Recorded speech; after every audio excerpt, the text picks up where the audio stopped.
Mari Bapak Ibu sekalian yang dikasihi Tuhan, kita akan bersama-sama menaikkan pujian dari Kidung Jemaat 58. Kita nyanyikan bait yang pertama dan bait yang kedua. Maha kasih yang ilahi, nikmat sorga, turunlah mendiami hati kami. Dengan pujian ini, mari kita mempersiapkan hati kita untuk beribadah dan mengundang Tuhan untuk hadir di tengah-tengah kita, terutama mendiami hati kita. Mari kita naikkan pujian ini bersama-sama.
Mari kita berdoa. Tuhan, seperti pujian kami pada pagi hari ini, datanglah ya Tuhan memenuhi dan mendiami hati kami. Di hari perhentian yang telah Engkau sediakan bagi kami Bapa, biarlah segala kegentaran dan kegelisahan boleh tersingkirkan dari dalam hati dan kehidupan kami. Biarlah istirahat boleh menjadi bagian kami, seperti yang telah Tuhan sediakan bagi setiap kami. Terima kasih Tuhan, untuk setiap berkat yang boleh kami terima, setiap pemeliharaan Tuhan yang boleh kami alami dalam hidup kami, utamanya di sepanjang minggu yang telah berlalu. Terima kasih karena Tuhan selalu hadir dalam kehidupan kami dan memberikan pertolongan serta kelepasan. Jemaat yang dikasihi Tuhan, pertolongan kita hanya ada boleh di dalam nama Tuhan Tritunggal yang kudus, Bapa, Putra, dan Roh Kudus. Kasih karunia-Nya menyertai kita sekalian. Haleluya.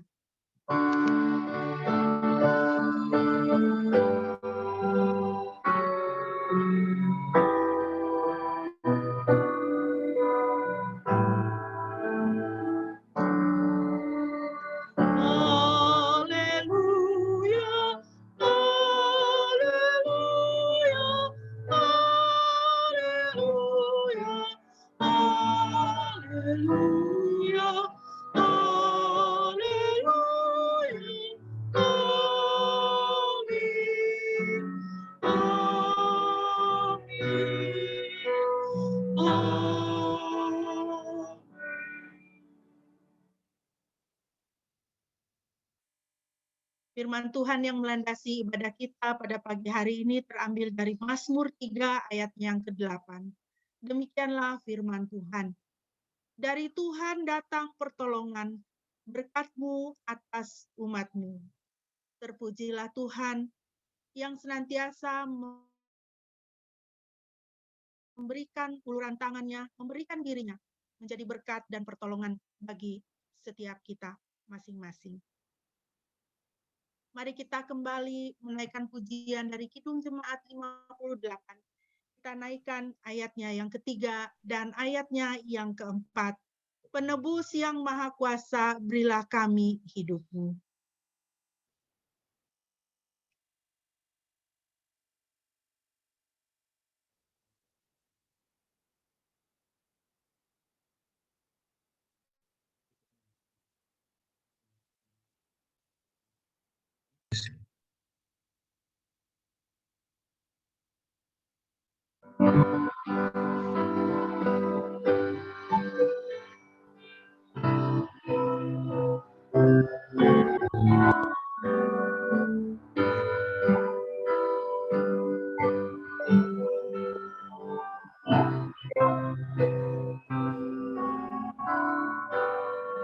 Penebus yang Maha Kuasa, berilah kami hidup-Mu.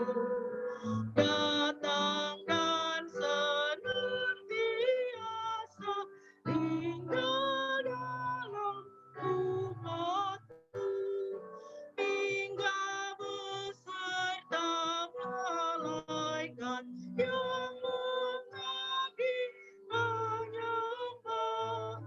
Kami turut memuliakan kasih-Mu selamanya.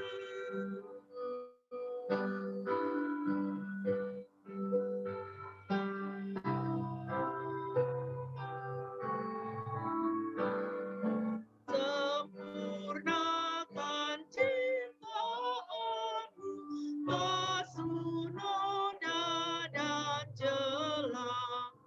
Tunjukkanlah bumi baru yang penuh bahagia. Makin mulia, makin suci diri kami ubahlah, sampai nanti kami puji Engkau dalam rahmat-Mu.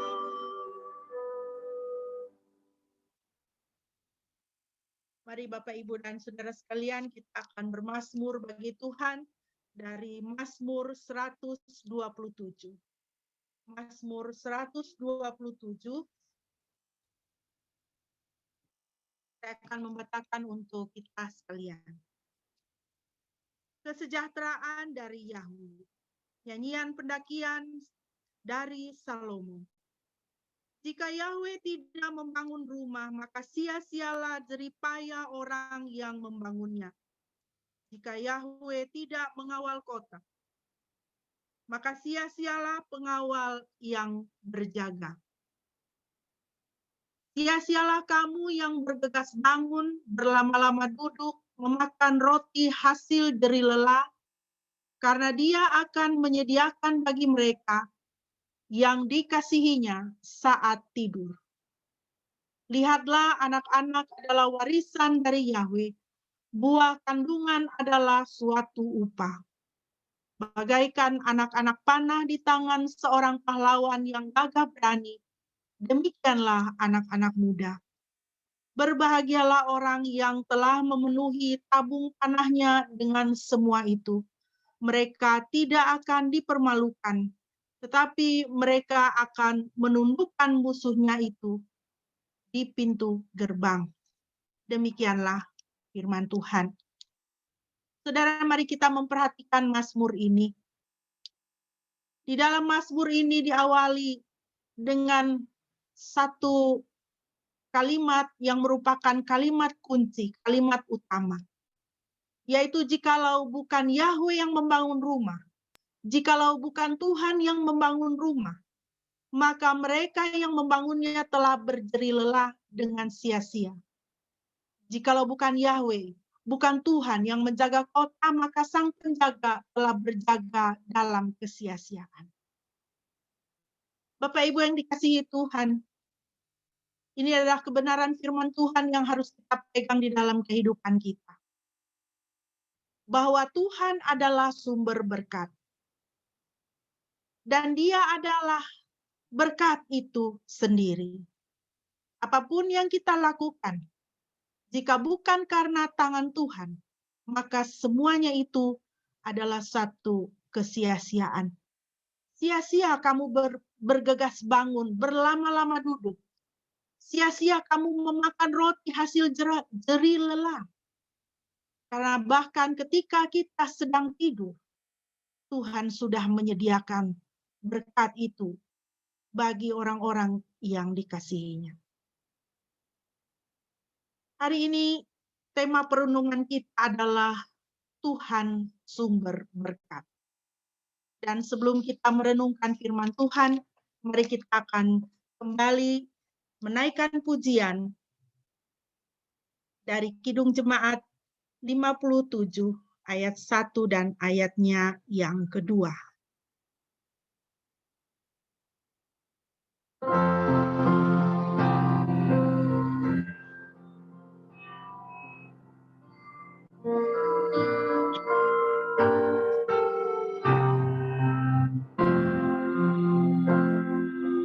Yesus, lihat umat-Mu yang mendapat Kau berfirman dan arahkan padamu hati dan seluruh indera, hingga kami yang di dunia Kau dekatkan pada surga.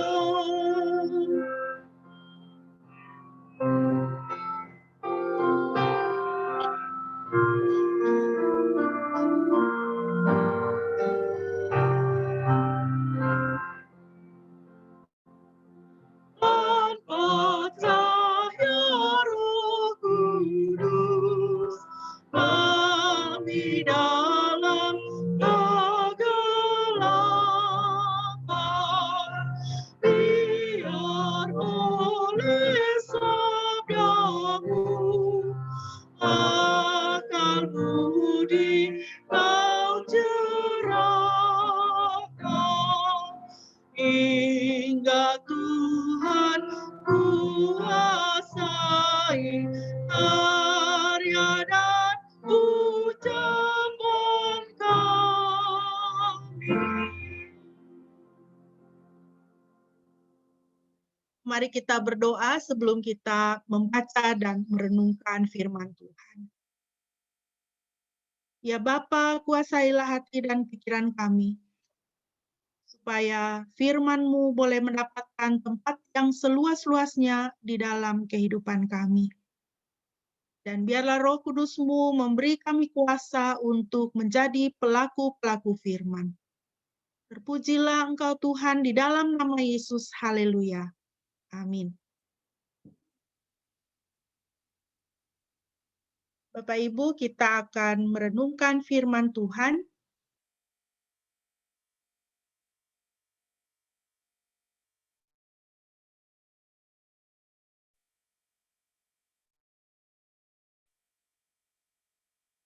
di 1 Tawarik pasal 4.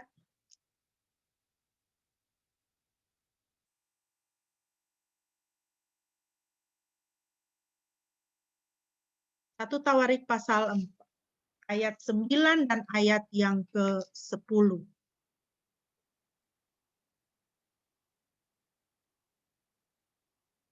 Bentar, saya akan membuka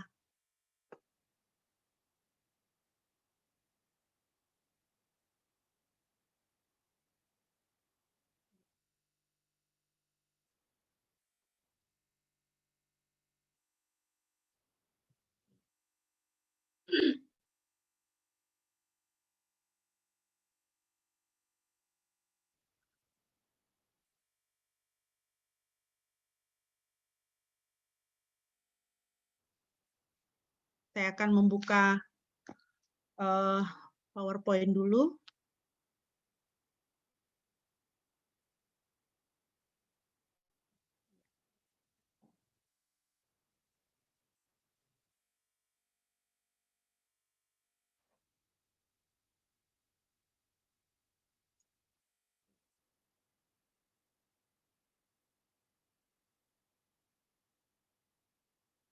Apakah eh,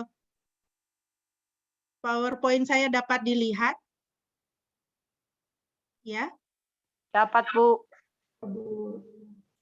bisa angkat jempol supaya saya tahu. Oke. Ya, baik. Terima kasih.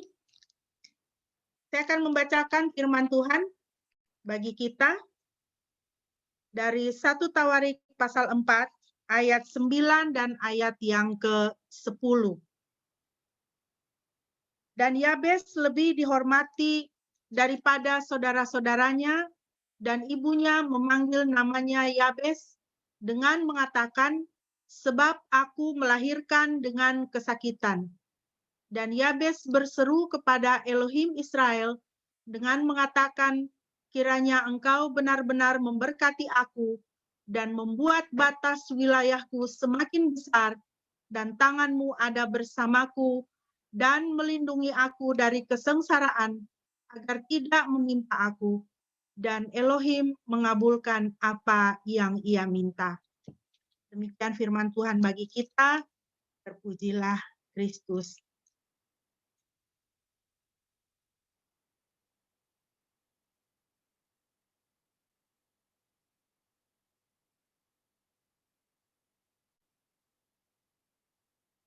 Ya, Bapak Ibu yang dikasihi Tuhan, berdasarkan teks yang kita baca tadi dari 1 Tawarik 4 ayat 9 dan ayat yang ke-10, saya memberi tema adalah Tuhan adalah sumber berkat.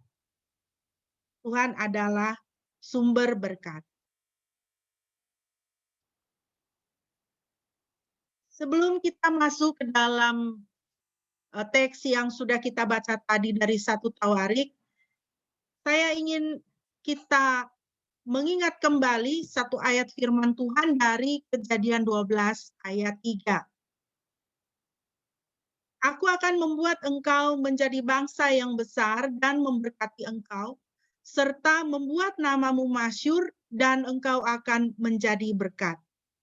Aku akan memberkati orang-orang yang memberkati engkau, dan mengutuk orang-orang yang mengutuk engkau, dan olehmu semua kaum di muka bumi akan mendapat berkat.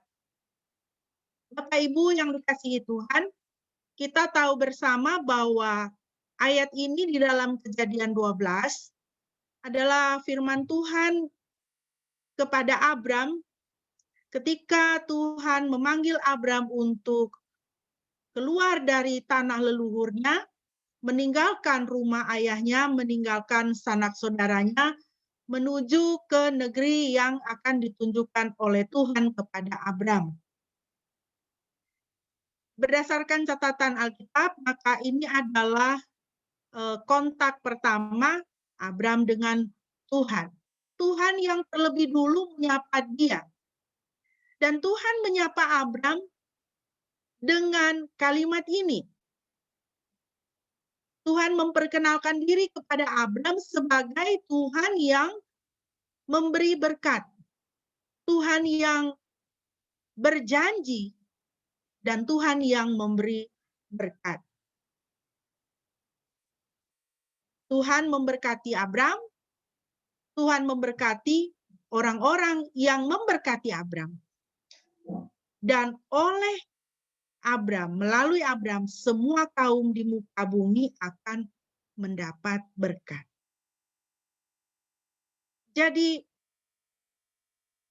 penting untuk kita ingat bahwa Tuhan Alkitab adalah Tuhan berkat. Tuhan yang menjanjikan berkat dan Tuhan yang memberi berkat. Berdasarkan catatan Kejadian 12 ini, demikianlah cara Tuhan menghampiri Abram, demikianlah cara Tuhan memperkenalkan dirinya kepada Abram dan kepada kita semua yang mengimani Alkitab sebagai firman Tuhan. Jadi, Bapak Ibu yang dikasihi Tuhan, perihal berkat. Itu di sini saya katakan, saya tuliskan respon terhadap Tuhan Sang Berkat. Bukan kiat-kiat atau cara-cara bagaimana kita bisa mendapatkan berkat. Kalau kita ingat Mazmur 127 yang telah kita baca tadi, tidak ada sesuatu hal yang bisa kita lakukan di hadapan Tuhan untuk kita mendapatkan berkat. Tidak ada. Karena bahkan ketika kita tidur pun, Tuhan memberi berkat. Tidak ada usaha kita supaya kita bisa mendapat berkat dari Tuhan. Tidak ada. Karena Tuhanlah yang pertama-tama menampilkan dirinya, memperkenalkan dirinya sebagai Tuhan berkat. Tuhan yang akan memberkati. Maka bagian kita adalah meresponi. Bagaimana kita meresponi Tuhan Sang Berkat itu. Dan pada pagi hari ini kita akan belajar dari seorang tokoh yang bernama Yabes. Dan doa Yabes di dalam 1 Tawarik 4 ayat 9 dan sampai 10 itu, kita semua sangat mengenal doa itu. Bagaimana dia meresponi Tuhan Sang Berkat. Bagaimana dia menghampiri Tuhan Sang Berkat supaya hidupnya itu bisa diberkati. Yang pertama Bapak Ibu, kalau kita memperhatikan berdasarkan ayat yang telah kita baca tadi, adalah jangan biarkan hidup kita dikuasai oleh kepahitan. Tuhan Alkitab adalah Tuhan berkat yang memperkenalkan dirinya kepada manusia sebagai Tuhan yang memberkati. Maka respon yang harus kita berikan kepadanya adalah kita tidak boleh membiarkan hidup kita dikuasai oleh kepahitan. Mari kita melihat tokoh Yabes ini. Kita bisa katakan bahwa Yabes ini memiliki kepahitan. Apakah kepahitan Yabes?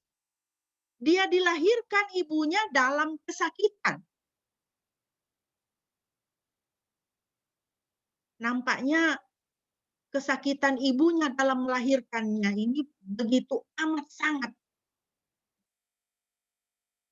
Ya, kalau kita berbicara tentang proses melahirkan, ya, tidak berlebihan kalau dikatakan bahwa itu adalah perjuangan seorang perempuan. Perjuangan antara hidup dan mati. Ya, kalau sekarang kan sudah canggih ya, bisa dioperasi. Bisa dibius sehingga sakitnya itu bisa dikurangi. Tapi pada zaman dulu, setidaknya pada zaman Yabes ini tentu kita tahu bersama, ya, tidak ada obat bius pada waktu itu. Tidak ada operasi sesar. Ya. Secara umum kesakitan dalam melahirkan itu biasa. Tetapi nampaknya ibunya Yabes ini mengalami kesakitan yang luar biasa. Mengalami penderitaan yang luar biasa di dalam melahirkannya. Sehingga dia menamakan anak yang dia lahirkan ini dengan nama Yabes yang artinya adalah kesakitan. Dia menamakan anak ini Yabes karena apa? Aku telah melahirkan anak ini dalam kesakitan. Bapak Ibu yang dikasihi Tuhan. Pertanyaannya bagi kita, siapa di dunia ini yang belum pernah diperhadapkan dengan kepahitan? Siapa di dunia ini yang belum pernah diperhadapkan dengan kesakitan? Bisa jadi ya Yabes ini Oleh karena namanya berarti kesakitan, menjadi pintu masuk di mana kepahitan itu datang di dalam kehidupannya. Orang kalau memberi nama anak itu kan pasti namanya bagus-bagus ya. Kalau dikasih nama yang tidak bagus bisa menjadi bahan lelucon, bahkan jadi bahan cemoohan. Bisa kita bayangkanlah bagaimana Yabes ini tumbuh dengan nama yang berarti kesakitan dan menjadi cemoohan teman-temannya atau orang-orang yang ada di sekelilingnya. Bisa jadi itu mendatangkan kepedihan di dalam hatinya. Aduh, nama saya aja artinya kesakitan. Bagaimana dengan hidup saya ini? Dunia akan memberi kita banyak alasan untuk menjadi pahit. Yabes mendapatkan kepahitan melalui namanya. Bisa jadi dia menatap masa depannya juga dengan suram. Kalau namaku ini artinya kesakitan, bisa jadi seumur hidupku aku akan mengalami kesakitan karena nama ini menempel pada diriku. Bisa jadi itulah menjadi pergumulan daripada Yabes.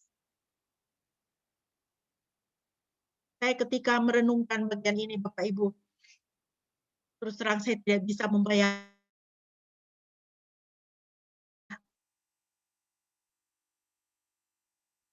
Saya aja,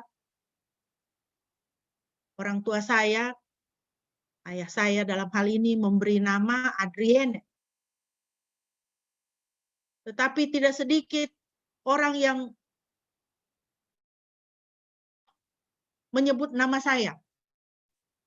Orang tua saya memberi nama Adrienne, tetapi orang tua saya memanggil saya dengan nama yang lain.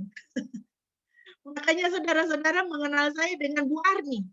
Apa hubungannya Arni dengan Adrienne? Itu nggak ada kena mengenanya gitu ya. Bahkan teman-teman saya, teman-teman dekat menciptakan nama sendiri untuk saya. Ya saya sih happy-happy aja. Gitu. Bagi saya ya itu adalah salah satu tanda cinta aja begitu ya kan. Tapi kesal juga kadang-kadang itu.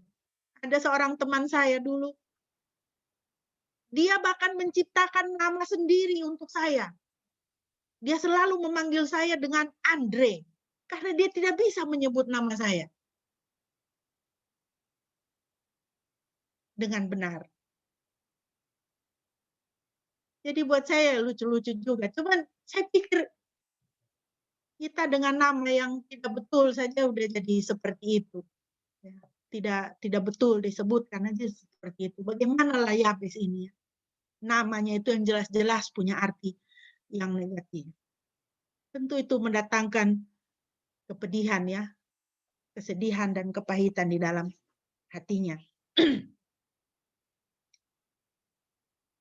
Nama Yabes bisa menjadi pintu masuk roh kepahitan di dalam hatinya.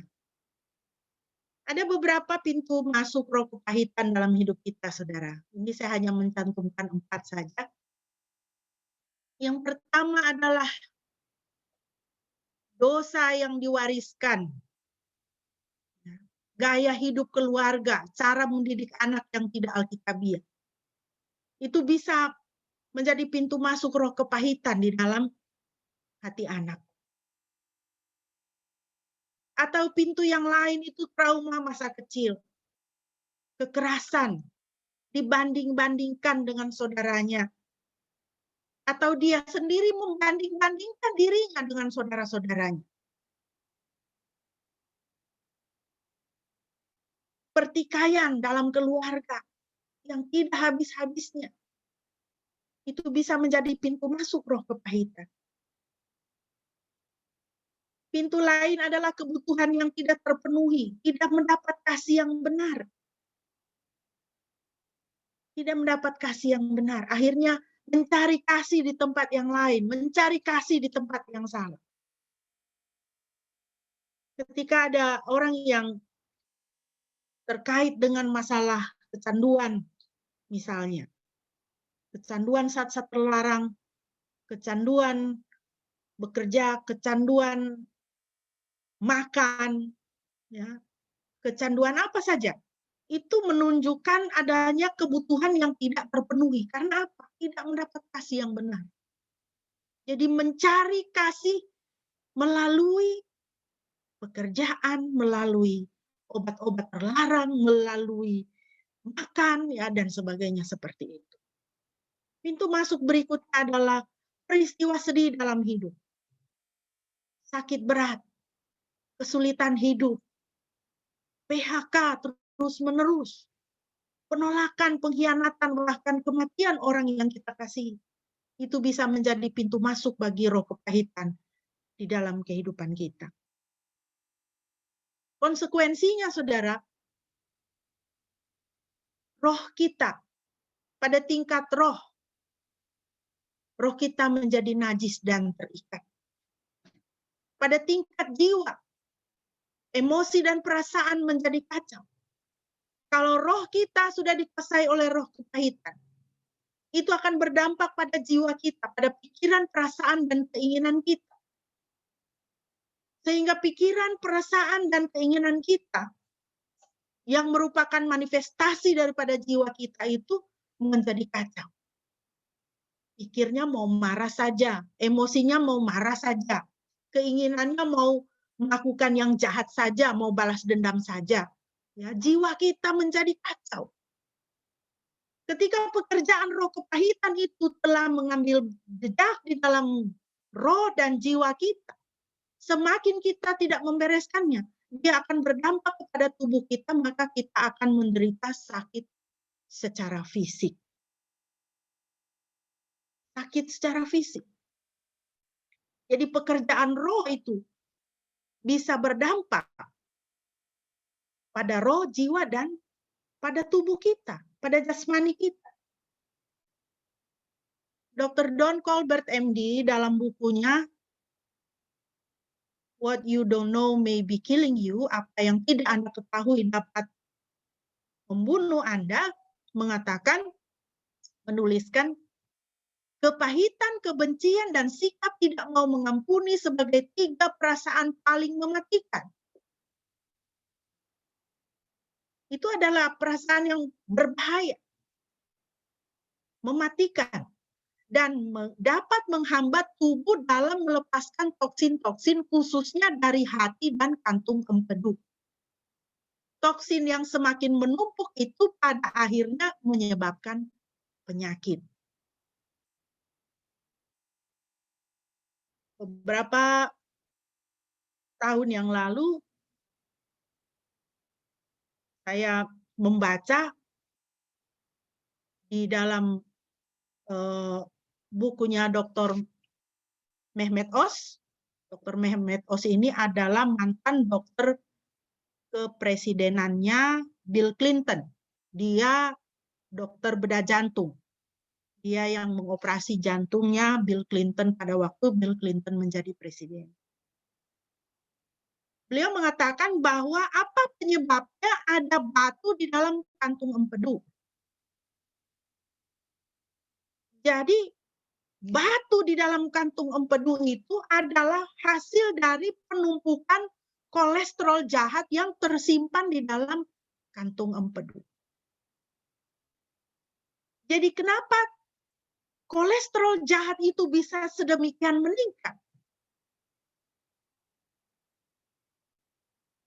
Karena berbagai masalah. Salah satunya adalah tekanan darah tinggi. Jadi kita harus berhati-hati dengan tekanan darah tinggi. Dr. Oz bilang ada 3 hal yang tidak boleh tinggi di dalam tubuh kita. Tekanan darah, gula dalam darah, kadar kolesterol. Itu tidak boleh tinggi. Nah, kalau tekanan darah tinggi, kadar kolesterol tinggi, itu bisa memicu penumpukan di dalam kantung empedu dan menghasilkan batu di dalam empedu. Di dalam pelajaran kita, tekanan darah tinggi, ya, tekanan darah tinggi, kolesterol jahat yang tinggi, itu hasil pekerjaan apa? Hasil pekerjaan roh kepahitan di dalam roh dan jiwa kita. Sehingga itu terjadi ketidakseimbangan hormonal. Badannya jadi kacau. Apa yang tidak boleh tinggi jadi tinggi.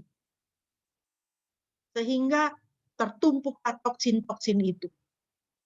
Seperti yang dikatakan oleh Dr. Don Colbert.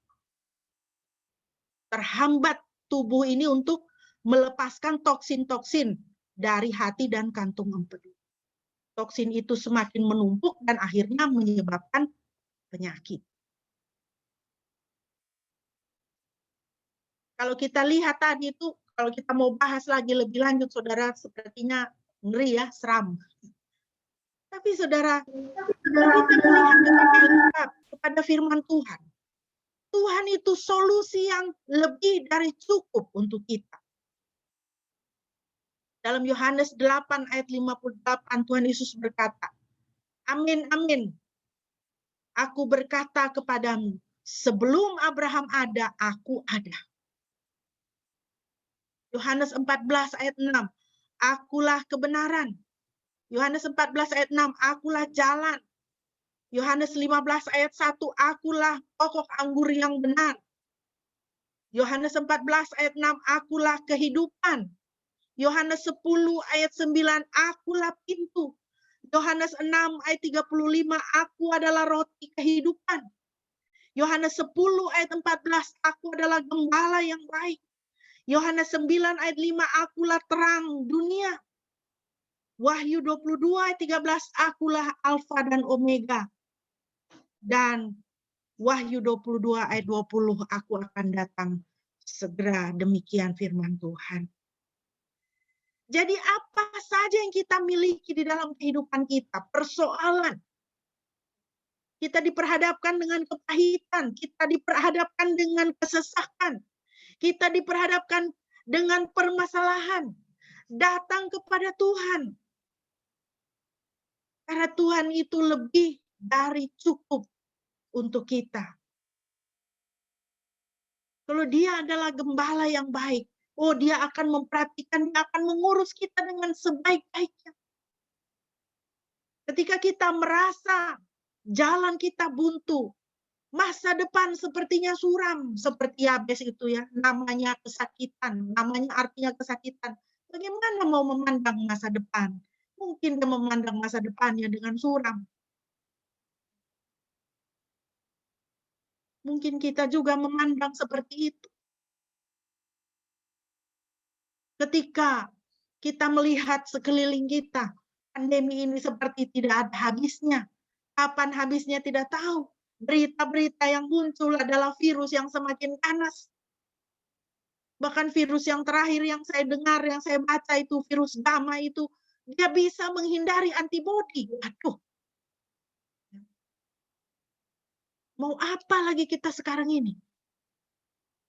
Mari kita memandang kepada Tuhan. Firman Tuhan katakan dalam Yohanes 10 ayat 9, Tuhan Yesus katakan, akulah pintu. Di mana kita merasa buntu, kita merasa suram, datang kepada Tuhan. Dia adalah pintu. Dia adalah jalan untuk kita. Dia adalah solusi untuk kita. Ibrani 12 ayat 14 sampai dengan ayat 15 mengatakan, kejarlah perdamaian dengan semua orang dan kekudusan, yang tanpa itu tidak seorang pun akan melihat Tuhan. Sambil memperhatikan agar jangan ada seorang pun yang kurang akan anugerah Tuhan. Supaya jangan ada satupun akar kepahitan yang tumbuh, dan banyak orang dapat dicemari olehnya. Tuhan kita adalah Tuhan sang berkat. Firman Tuhan di dalam Ibrani 12 ini mengatakan kepada kita, supaya kita meninggalkan kepahitan, meninggalkan akar kepahitan. Responi Tuhan dengan meninggalkan akar kepahitan. Kejar perdamaian, kejar kekudusan.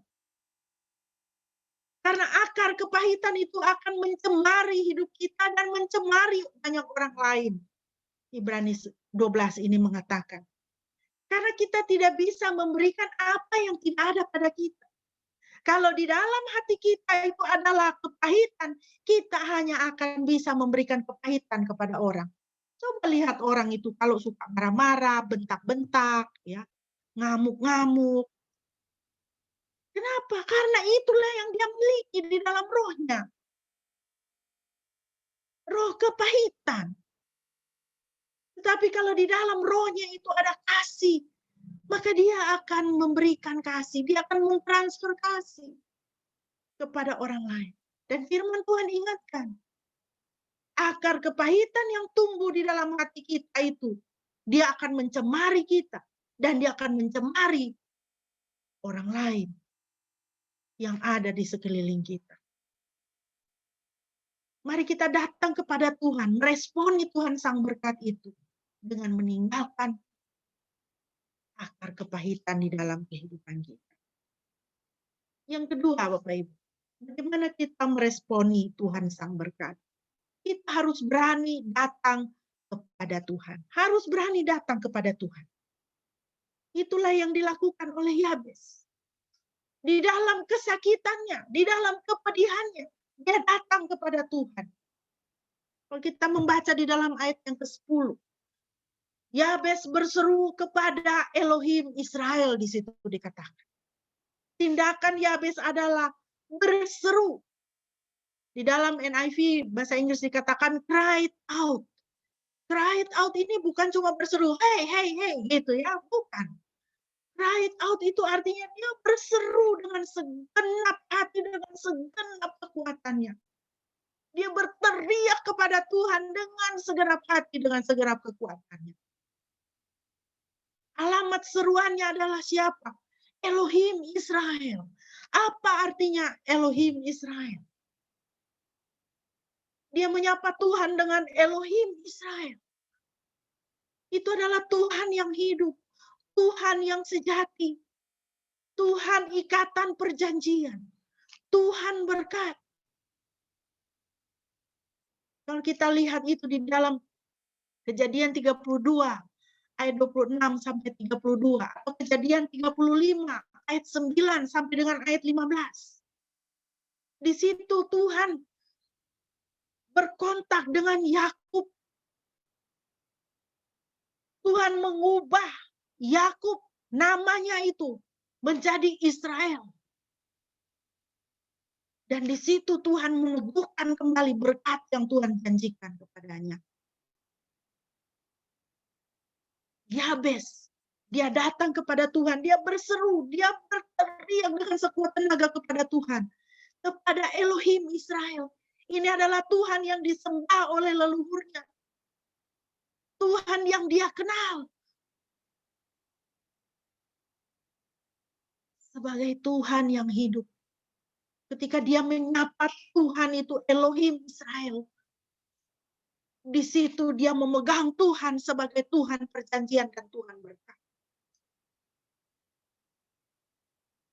Bapak Ibu yang dikasihi Tuhan, Yabes tidak berpaling kepada manusia untuk memberkatinya. Bisa saja tuh dia bikin muka kasihan begitu tuh, dia pergi kepada saudara-saudaranya, pergi kepada keluarganya, kasihan saya, tolong saya dulu. Nama saya aja kesakitan, bagaimanalah hidup saya ini? Kalian tolong dulu, kasihani dulu saya. Tidak. Yabes tidak berpaling kepada manusia untuk memberkatinya. Tapi dia berseru kepada Tuhan. Dan Yabes tidak mengandalkan kemampuan dirinya untuk memberkatinya. Kita tidak ada mencatat kemampuan dirinya. Karena memang tafsiran saya adalah memang tidak ada. Dengan keterangan bahwa namanya saja berarti kesakitan, dia sendiri pun sudah pesimis. Apalah bisa aku ini. Nah, begitu kan kira-kira. Dia tidak mengandalkan kemampuan dirinya untuk memberkati. Tapi dia berseru kepada Tuhan. Bapak Ibu, saat ini anak-anak saya sedang libur kuliah. Nanti pertengahan Agustus baru masuk lagi. Dan saya katakan kepada anak-anak, libur ini kalian harus membuat satu goal. Kalian mau apa? Sehingga di akhir masa libur ini ada sesuatu yang sudah kamu capai. Jangan libur itu, anakku, ya, kamu cuma bangun, makan, tidur, bangun, makan, tidur. Ya puji Tuhan olahraga, begitu, ya kan? Itu menghabiskan waktu sia-sia. Tidak ada pertambahan apa-apa. Tapi pelajarilah life skill. Kamu harus bertambah.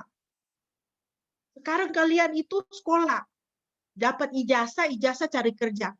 Tapi kalau ijazah kamu tidak bisa memberikan kamu pekerjaan, emang gampang orang cari pekerjaan hari ini, ya kan? Saya omong pahit-pahit sama anak-anak ini. Kalau ijazah kamu tidak bisa memberikan kamu pekerjaan di kemudian hari, ternyata kalian harus mempunyai life skill, keterampilan untuk hidup. Minimal bisa masak. Minimal bisa masak. Orang kalau bisa masak, dia bisa menghidupi dirinya. Dia petik apa di kebun, dia masak makan hidup. Ya kan begitu. Kita harus, ini adalah masa-masa yang sulit buat anak-anak kita. Kita orang tua harus membekali mereka dengan begitu banyak hal. Supaya mereka bisa mampu menghadapi hidup ini. Lalu anak saya mengatakan gini, iya Mak, tapi kalau kita sudah melakukan yang terbaik, ternyata yang terbaik itu tidak cukup. Saya katakan, yang penting kamu sudah melakukan yang terbaik yang bisa kamu lakukan. Jangan mengandalkan kemampuanmu. Karena kemampuanmu sendiri ternyata bisa jadi tidak cukup untuk memberkati. Kalaupun kamu sudah mendapatkan ijazah, kamu mempunyai life skill, jangan sekali-sekali pun berkata bahwa kemampuan dirimu itu sanggup memberkatimu. Yesaya 2 ayat 22 mengatakan, berhentilah berharap pada manusia yang bernafas dari lubang hidungnya, karena sebagai apakah dia akan dihargai. Jangan berpaling kepada manusia untuk memberkatimu, saudara. Jangan mengandalkan kemampuan dirimu untuk memberkatimu. Karena saudara dan saya, kita hanyalah manusia yang bernafas dari lubang hidung kita. Manusia yang hari ini ada, besok tidak ada. Tetapi datang kepada Tuhan. Minta berkat dari Tuhan. Tuhan adalah sang berkat itu.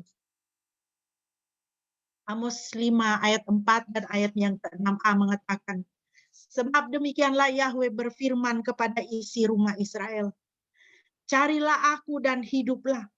Carilah Yahweh dan hiduplah.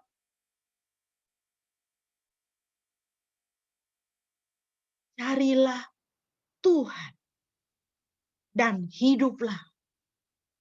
Jadi kunci untuk berkat itu, cari Tuhan, responi Tuhan, datang kepadanya. Firman Tuhan katakan, cari aku dan hiduplah. Seberapa gigih kita mencari Tuhan. Seberapa gigih perjuangan kita untuk mendekatkan diri kita kepada Tuhan. Lebih gampang kita mendekatkan diri kepada dunia ini, ya kan?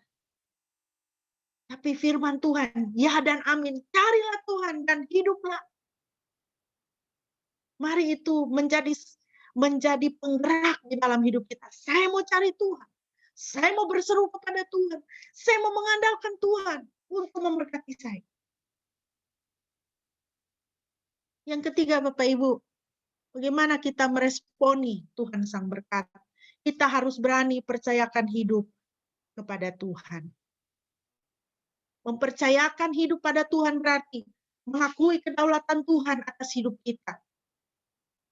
Let go and let God. Lepaskan dan biarkan Tuhan.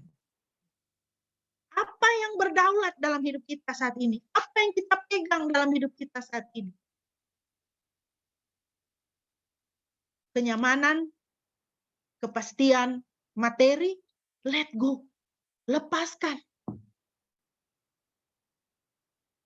Pandemi ini mengajarkan kepada kita bahwa apa yang ada dalam hidup kita akan berlalu dengan cepat. Hidup kita pun akan berlalu dengan cepat. Sudah terlalu banyak orang yang meninggal oleh karena pandemi ini. Let go. Lepaskan. Dan biarkan Tuhan. Biarkan Tuhan yang berperkara dalam hidup kita. Biarkan Tuhan yang menunjukkan jalan kepada kita. Mempercayakan hidup pada Tuhan berarti melibatkan Tuhan dalam hidup kita. Let God be God. Izinkan Tuhan menjadi Tuhan atas hidup kita. Bukan materi, bukan yang lain-lain. Mempercayakan hidup pada Tuhan berarti hidup takut akan Tuhan. Apa artinya hidup takut akan Tuhan? Hidup dalam penyembahan kepada Tuhan. Hari-hari ini, saudara, kita dipanggil sebagai penyembah-penyembah Tuhan untuk menjadi penyembah-penyembah Tuhan. Tuhan itu mencari orang-orang yang menyembah Dia. Kita tidak bisa petantang petenteng, ya, menyombongkan iman, bilang dalam nama Yesus virus corona, nah, bakar masker dan sebagainya. Tidak bisa, itu kesombongan rohani. Itu bukan ciri khas penyembah. Tapi kalau kita mempercayakan hidup kita pada Tuhan, ya, kita menyembah Tuhan. Hari-hari ini kita harus lebih banyak menyembah Tuhan. Masuk dalam doa, menundukkan diri di hadapan Tuhan. Tuhan, Engkaulah Raja. Kita harus banyak menyembah Tuhan, saudara. Karena Tuhan rindu mendapatkan penyembah-penyembah. Yabes, dia mempercayakan hidupnya pada Tuhan. Ada beberapa hal yang dia percayakan. Dan dari beberapa hal ini kita bisa lihat seluruh hidupnya dia percayakan kepada Tuhan. Apa yang dia percayakan kepada Tuhan? Berkat. Berkat Tuhan atas hidupnya. Dia percayakan kepada Tuhan. Perluasan daerah. Artinya apa? Peningkatan hidup. Penyertaan Tuhan dia percayakan. Pimpinan dan kekuatan dari Tuhan dalam hidupnya. Itu dia percayakan kepada Tuhan. Perlindungan dari malapetaka itu dia percayakan kepada Tuhan. Tuhanlah yang melindungi aku. Itu artinya apa? Keamanan. Dan agar ia dilepaskan dari masa lalunya. Kesakitan. Agar kesakitan tidak menimpa aku, di dalam doanya dia katakan. Dia mempercayakan hidupnya kepada Tuhan. Supaya apa? Supaya orang tidak lagi memandang dia sesuai dengan namanya, kesakitan. Tidak lagi Tuhan. Jangan ada kesakitan lagi di dalam hidupku. Jangan ada lagi kepahitan dalam hidupku. Dan dia percayakan semuanya itu kepada Tuhan. Dan firman Tuhan mencatat. Dan Tuhan mengabulkan permohonannya itu. Jadi, saudara, ketika kita melihat doa Yabes ini, ya, ini bukan daftar belanja, ya, yang dia berikan kepada Tuhan. Seringkali kita berdoa itu kan kayak kita kasih daftar belanja sama Tuhan. Tuhan, saya perlu A, B, C, D, E, F, G gitu. Saya perlu suami saya bertobat, istri saya mesti jadi baik-baik, anak saya jangan kena narkoba, saya perlu ini rumah tangga damai sejahtera. Kita kasih daftar belanja sama Tuhan. Tidak. Doa Yabes ini bukan daftar belanja kepada Tuhan. Tetapi sungguh-sungguh penyerahan Yabes kepada Tuhan. Makanya Tuhan mengabulkan permohonannya. Dan Tuhan mengabulkan permohonannya itu. Karena Tuhan melihat kesungguhannya. Tuhan kasihani saya.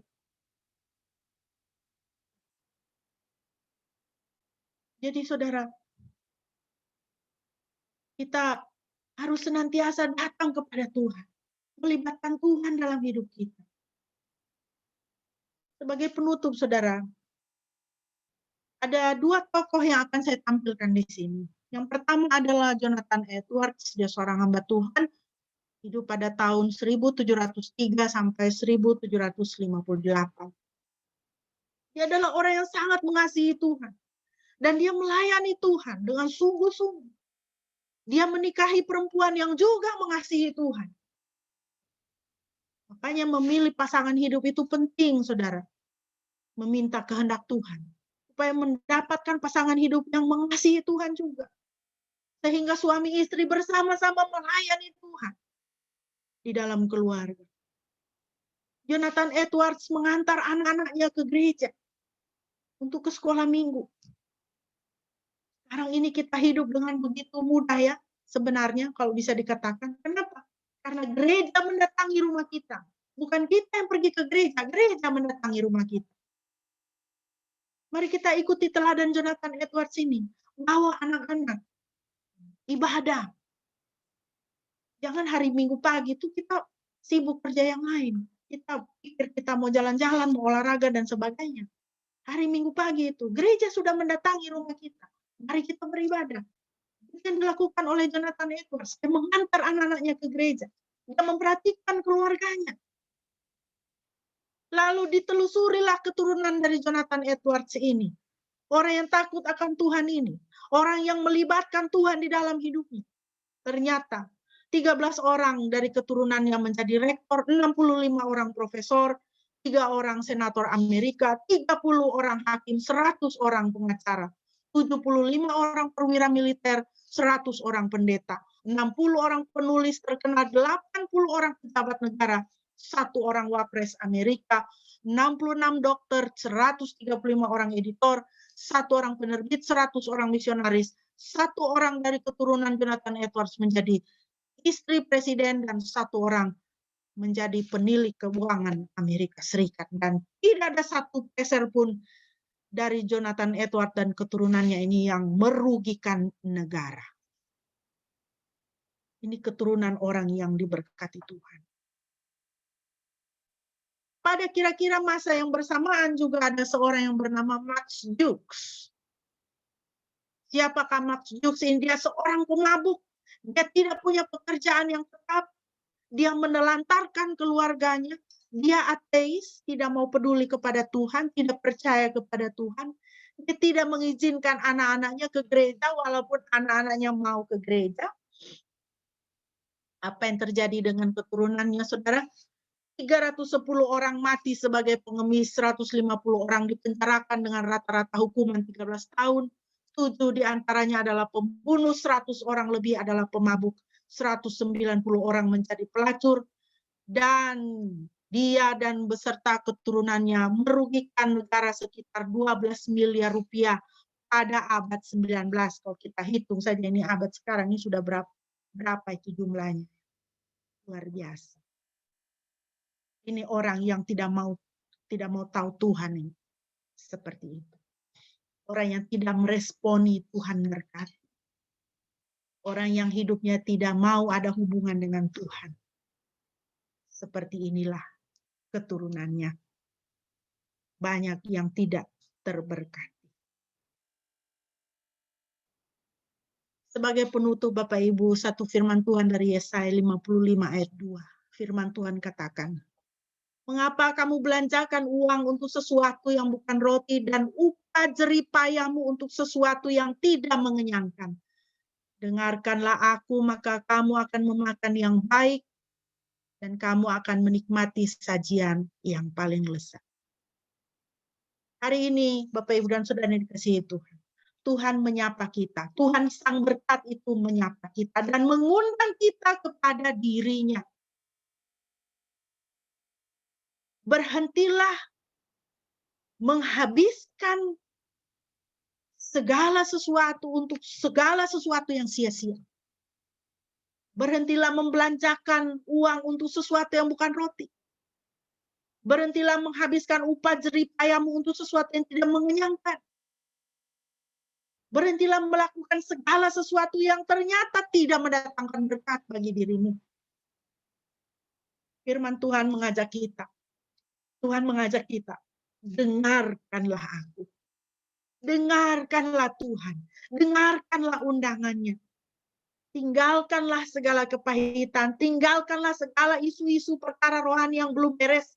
Bereskan itu di hadapan Tuhan. Datang kepadanya dan percayakan hidup kepada Tuhan. Dengarkanlah aku, maka kamu akan memakan yang baik dan kamu akan menikmati sajian yang paling lezat. Kiranya janji firman Tuhan ini menjadi bagian di dalam kehidupan Bapak Ibu dan saudara-saudara sekalian. Amin.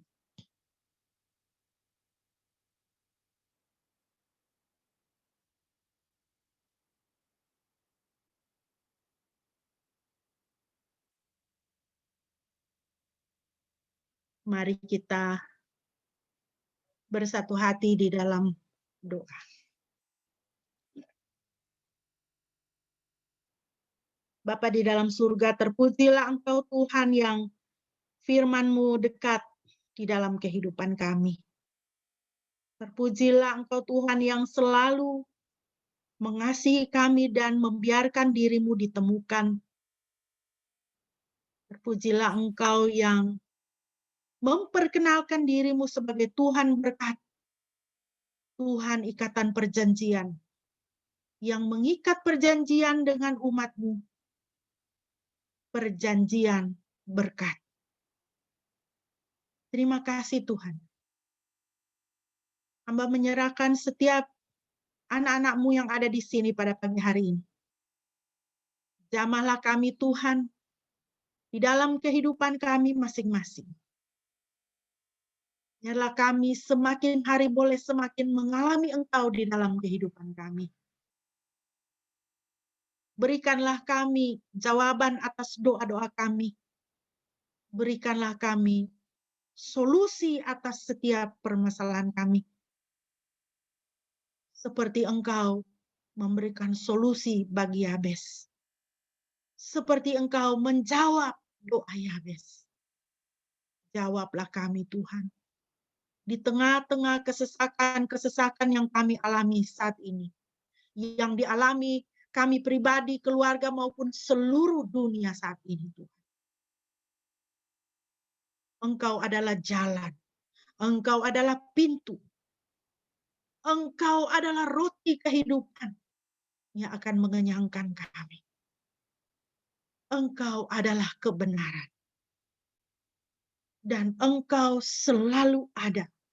Karena Engkau adalah Tuhan, aku ada yang aku ada. Engkau ada. Dan Engkau berdaulat. Tidak ada satu hal yang kami alami yang luput dari kedaulatan Tuhan dan perhatian Tuhan. Untuk semua itu kami mengucap syukur. Kami terus berdoa untuk bangsa dan negara kami, Bapa, kiranya Engkau tolong. Pulihkan kami Tuhan. Pulihkan bangsa kami. Pulihkan keluarga kami Tuhan. Pulihkan setiap kami Tuhan. Supaya kami boleh semakin datang kepadamu menjadi penyembah-penyembah-Mu ya Tuhan. Terima kasih Bapa. Terpujilah nama-Mu yang telah mengajarkan kami berdoa demikian. Bapa kami yang ada di surga, dikuduskanlah nama-Mu. Datanglah kerajaan-Mu, jadilah kehendak-Mu di bumi seperti di surga. Berikanlah kami pada hari ini makanan kami yang secukupnya. Dan ampunilah kami akan kesalahan kami, seperti kami juga mengampuni orang yang bersalah kepada kami. Dan janganlah bawa kami ke dalam pencobaan, tetapi lepaskanlah kami daripada yang jahat. Karena Engkaulah yang punya kuasa dan kemuliaan sampai selama-lamanya. Amin.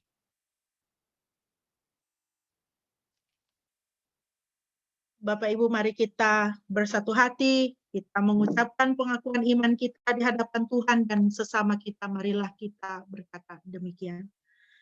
Percaya kepada Yahweh Bapa yang Maha Kuasa, Khalik langit dan bumi, dan kepada Yesus Kristus, anaknya yang tunggal Tuhan kita, yang dikandung dari Roh Kudus, lahir dari anak darah Maria, yang menderita sengsara di bawah pemerintahan Pontius Pilatus, disalibkan, mati, dan dikuburkan, turun ke dalam kerajaan maut.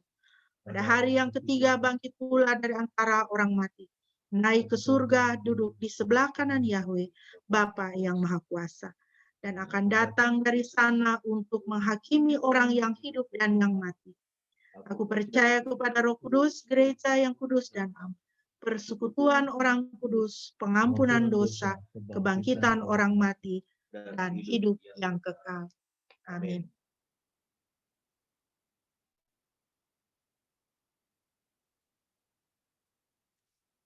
Bapak Ibu, untuk mengakhiri ibadah kita pada pagi hari ini, mari kita menaikkan pujian ini dari doa Yabes. Kiranya Engkau memberkati aku berlimpah-limpah. Biarlah pujian ini menjadi doa kita juga kepada Tuhan. Mari kita menaikkan pujian ini bersama-sama.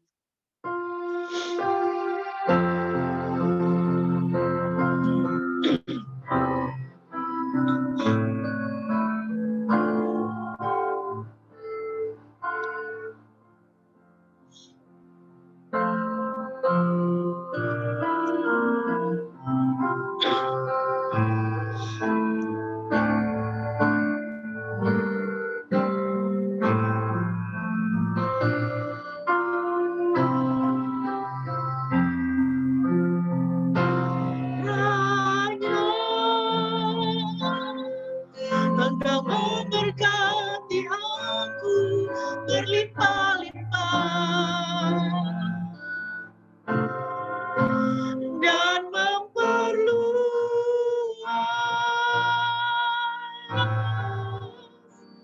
daerahku.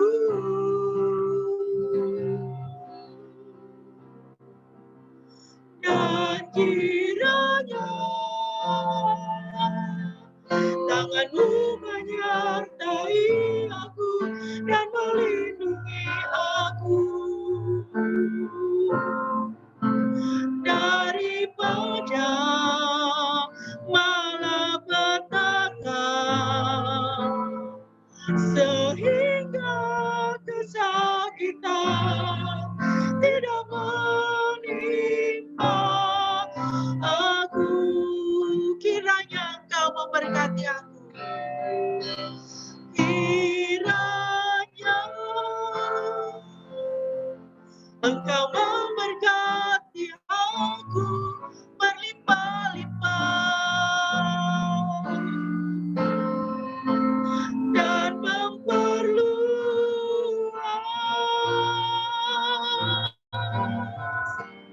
daerahku.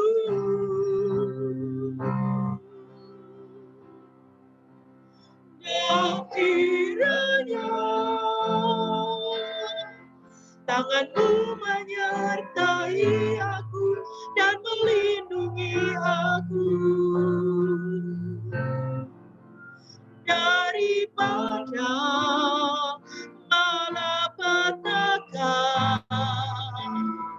sehingga kesakitan tidak menimpa aku.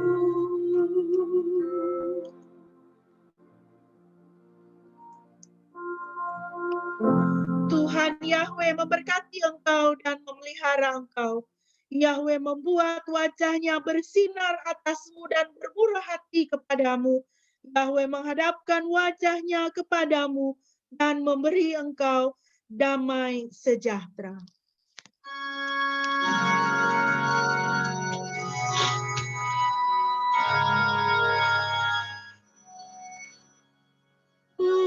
Pujilah Halik semesta,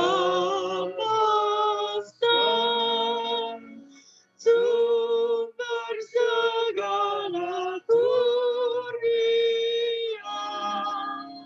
surga dan bumi puji terus Sang Bapa, Putra, Roh Kudus. Amin.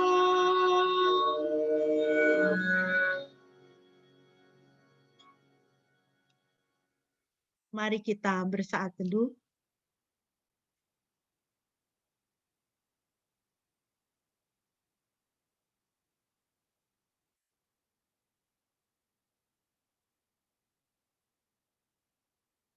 Amin.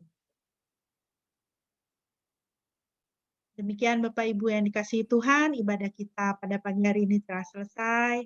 Shalom untuk kita semua. Shalom. Shalom.